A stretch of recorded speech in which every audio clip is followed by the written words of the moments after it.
我是魏华峰教授，也是卫士鼻咽喷射管道和卫士喷射气管导管的发明人。这两种新的气道装置可以产生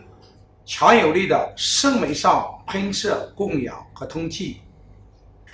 一种新的气道管理的概念。与普通的鼻饲管供氧相比，它的供氧更有力，然后还能辅助病人的通气。卫士鼻咽喷射管道在管壁内有两个管腔，一个呢是喷射管腔，它的开口于管道的最前端，后端呢接喷射呼吸机。另一个管道呢是这个白色的管道，它接后端呢接呼气末二氧化碳监测仪，它们前端呢就开口于管腔的终端。那么当应用这个管道时，先测量一下鼻翼到耳翼的距离。那么这个管壁上呢有尺度，可以记住这个尺度，然后将卫士鼻咽喷射管道插入病人的一侧鼻孔内。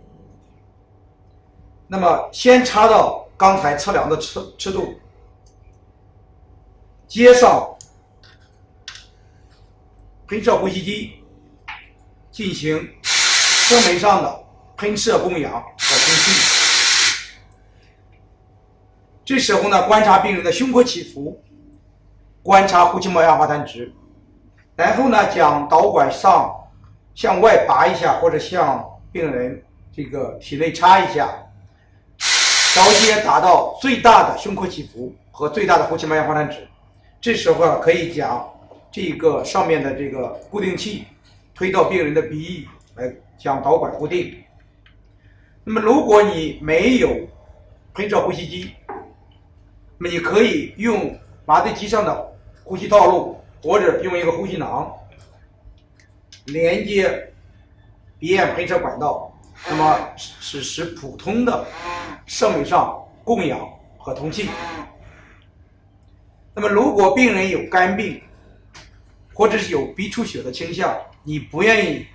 将这个喷射导管插入鼻腔内，你也可以将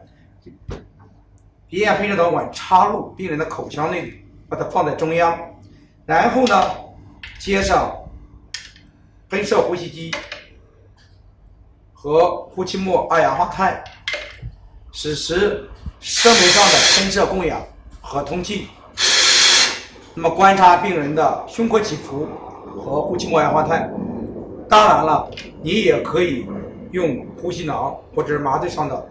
机上的呼吸套路，使普通的声媒上供氧和通气。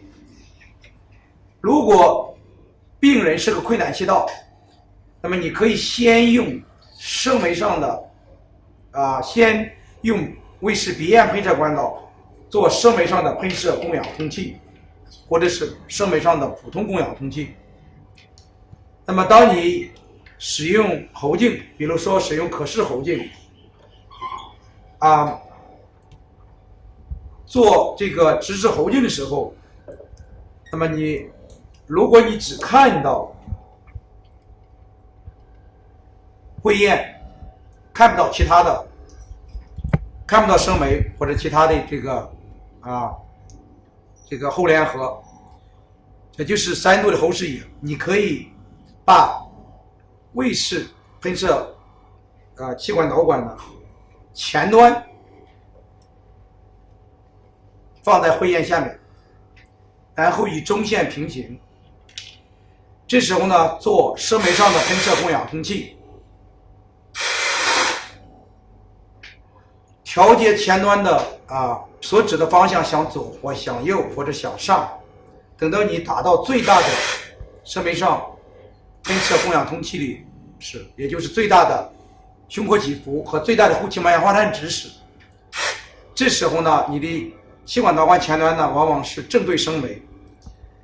你再把管腔内的呼气末二氧化碳监测管那么这个管道是接呼气膜氧化碳，经过生媒送入气管内5到6个厘米，那么继续做生媒上的或者生媒下的喷射供氧空气。那么你应该继续有呼气膜氧化碳，如果你有呼气膜氧化碳，说明了这个呼气膜氧化碳监测管已经进入了气管内，这样呢，你就可以顺势将这个气管导管呢，通过呼气膜氧化碳监测管顺势的插入气管内。那么当你继续做生媒上喷射供氧通气的时候呢，你可以看到继续的有胸廓起伏和继续有呼气膜氧化碳，说明了气管导管插进了气管内。那么显而易见，这2种新的气道装置在困难气道时始终给病人保持供氧和通气，这样呢就减少了在插管过程中缺氧的并发症。如果你把困难气道作为我们生活中的一场大火，那么这通过胃式鼻咽喷射管道和喷射气管导管所产生的生媒上供氧通气，就像一个灭火器。那么在火刚起来的时候，火势很小的时候，很容易用灭火器将火灭掉。那么在这个你有困难气道的时候呢，先用这2种气道装置给病人供氧，然后再想办法用不同的方法建立气道，那么这会明显的减少了这种困难气道时候的缺氧的并发症。那么与现在这个困难气道指南里边的经环结膜穿刺喷射通气相比，也就是 Transtracheal Jet Ventilation TTJV，